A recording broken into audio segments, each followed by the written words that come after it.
Welcome back. You're still watching Beautiful Day. This is Weather HQ. The DOST-ITDI developed a modular rainwater collection system with its own disinfection technology. Now, this makes stored rainwater safer to use, especially during calamities and emergencies. Now, to tell us more, we're joined via Zoom by Dr. Marianito Margarito, the Chief of the Materials and Science Division of the DOST-ITDI. Magandang umaga, Doc Margarito. Thank you so much for joining us here on Beautiful Day. Hello, magandang umaga, Paolo, sa mga nakikinig at nanonood sa inyong news channel. Doc, let's focus on yung modular rainwater collection and disinfection system. Can you tell us a bit more muna about yung system na to, what makes it special, and of course, just how much rainwater are we able to actually convert and disinfect in a certain amount of time? Yeah, so yung ating our rainwater collection system is a modular, as mentioned po, na pwede pong dagdagan or kung depende sa capacity. So ito po ay madaling i-assemble, disassemble, ilipat sa iba't ibang lugar.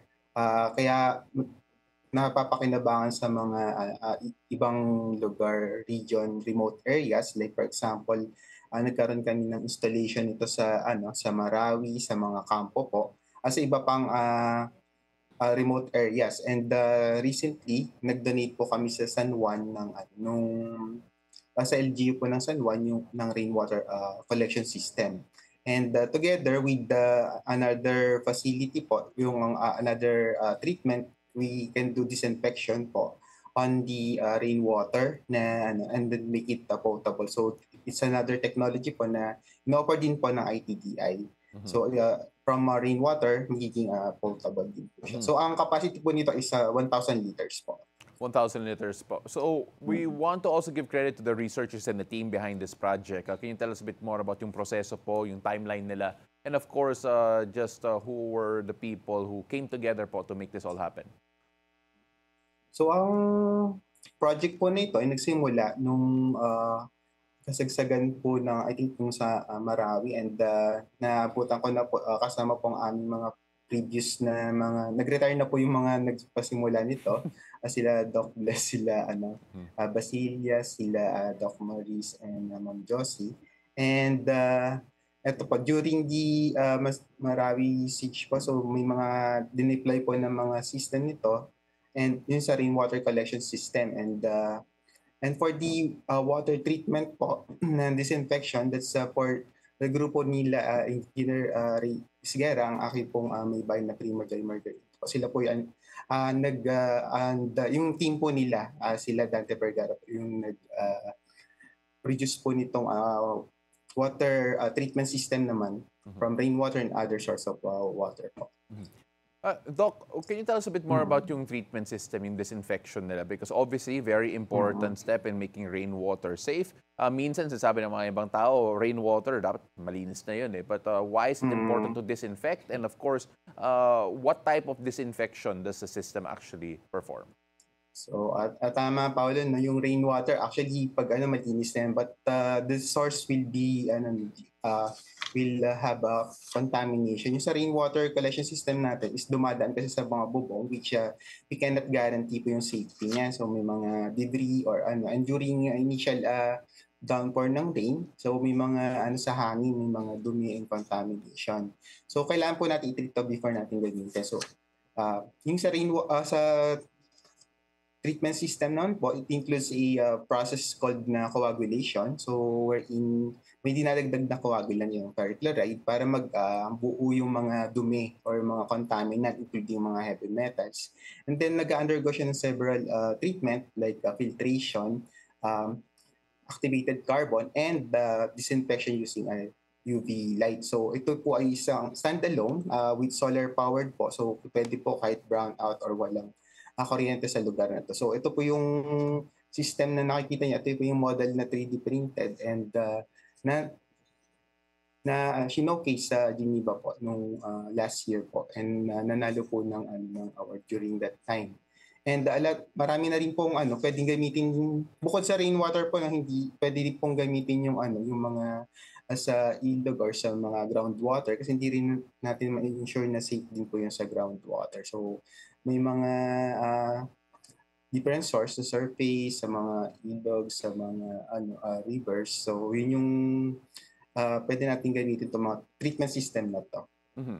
So, sir, when apart from obviously, sinabi mo nga po, it's not Mm. just rainwater, could also work with different water, like for example, groundwater, as you mentioned. When it comes to the contaminants that it is trying to address, most usually found in rainwater, nasabi niyo nga po, because of the wind, there are going to be particles or there are going to be factors that do not make it Mm. safe for consumption.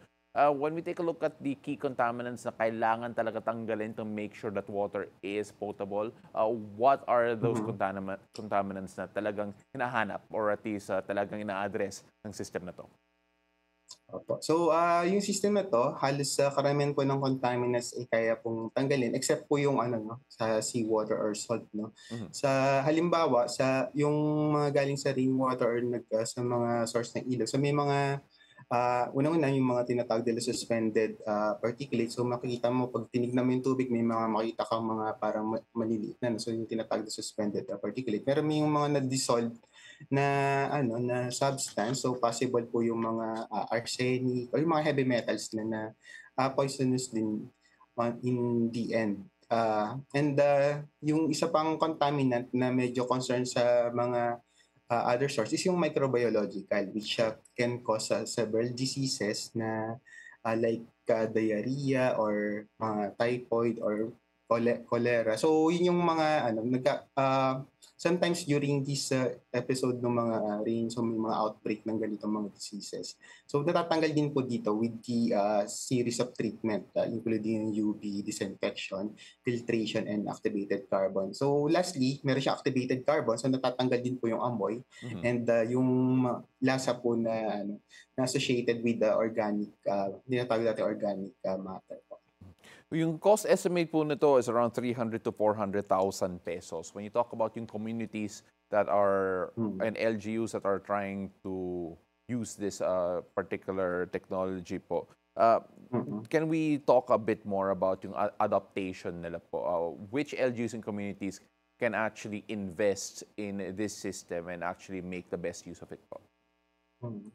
So, actually may marami na LGs na nag-adopt nito 'no. So, given yung investment na 200 to 300,000 for the facility, and actually yung system is mataas yung capacity niya, I think nasa 200 liters per hour naman Mhm.